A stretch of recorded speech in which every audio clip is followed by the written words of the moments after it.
सकता है ऐसा? सर जैसे कि आपने अभी कहा और मतलब काफ़ी चर्चा में भी है, तो क्या जो ये वुमेन्स रिज़र्वेशन है, उसमें मुस्लिम वुमेन को भी रिज़र्वेशन मिलना चाहिए? मतलब कुछ हिस्सेदारी होनी चाहिए उनकी? क्योंकि काफ़ी आपने लीडर्स का भी नाम मेंशन किया कि वो उनका भी ऐसा मानना है कि मुस्लिम वुमेन आल्सो डिज़र्व सम रिज़र्वेशन। एआईएमआईएम ने ऐसा कहा था 2023 में। इस बार अखिलेश जी ने भी कहा समाजवादी पार्टी की तरफ से। उन दोनों को कहना बनता है क्योंकि उनके बीच में कॉम्पिटिशन है मुस्लिम वोट बैंक को लेकर, तो उनका कहना बनता है, राजनीतिक उनकी बात है। पर अगर आप मेरी राय जानना चाह रही हैं तो मेरी राय इसके पक्ष में एकदम नहीं है। क्योंकि आज़ादी के समय हम इस देश का विभाजन देख चुके हैं। धर्म के नाम पे आरक्षण के समर्थन में मैं नहीं हूँ और मेरा बड़ा सरल सी धारणा है। आरक्षण उसको मिलता है जो पिछड़ा हो, वंचित हो। कोई धर्म अपने पे वंचित नहीं हो सकता है। मुस्लिम समुदाय में जो लोग वंचित हैं उनको पसमानदा मुस्लिम कहते हैं। पसमानदा मुस्लिम्स या तो ओबीसी में आते हैं या एसटी में आते हैं, अभी भी आते हैं।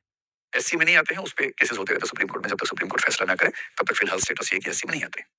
तो ओबीसी में आते हैं। जिस दिन ओबीसी आरक्षण मिलेगा संसद में, उनको भी मिल जाएगा। अभी के डेटा के बेस पे नॉर्मल मान्यता ये है कि 80 से 85% मुस्लिम्स पसमानदा मुस्लिम्स हैं। पसमानदा में अरजल और अजलाफ ये दो काउंट करते हैं, यानी ओबीसी और एससी जिनको बोलते हैं काउंट करते हैं। अशरफ काउंट नहीं होते। अशरफ का मतलब है जो या तो ओरिजिनल मुसलमान थे या उच्च जातियों से जो कन्वर्ट होकर मुसलमान बने थे। जैसे मान लीजिए कोई ब्राह्मण था, मुसलमान बन गया बाद में, तो वो मतलब अशरफ मुसलमान होगा।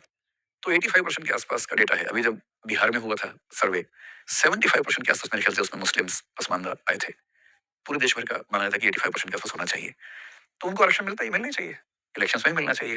मुसलमान होने की वजह से नहीं, पिछड़ा होने की वजह से मिलना चाहिए। और पिछड़े वर्गों में उपवर्गीकरण करना है या नहीं करना है, करना है तो कैसे करना है, जब कोई पॉलिसी बनेगी तो उस समय इस पर विचार कर सकते हैं।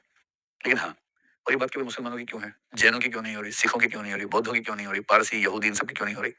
अगर माइनॉरिटी की बात होगी तो मुसलमानों की तुलना में तो वो तो बेचारे और सुपर माइनॉरिटीज हैं, उनका भी तो बात सुननी पड़ेगी ना। तो मैं व्यक्तिगत रूप से ये मानता हूँ कि इलेक्टोरल पॉलिटिक्स में रिलीजन के बेसिस पे रिजर्वेशन नहीं होना चाहिए।